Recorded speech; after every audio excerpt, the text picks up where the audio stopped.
мөлдір көздері, жібектей сұлу өздері, жібітер мұздай көңілді әйелдің шыны. 8 наурыз халықаралық әйелдер күнімен шын жүректен құттықтаймын.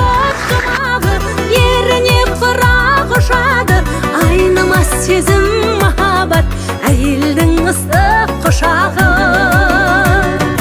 Әніне салып әлдейлеп, таянып бесіп көзілген, бойындай білу керек ау, әйелдің бәрі төзімнен, әйелдің бәрі ай төзімнен.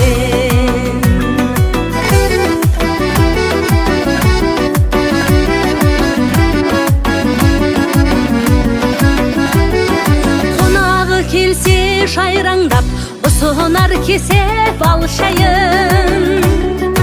Әулеттің отын сөндірмес, әйелдің бәрі ханшайын. Ағайын жұртын құрметтеп, көретін бірден ақ білеп, жаның ашылу сыйлайтын, әйелдің бәрі ақ жүрек.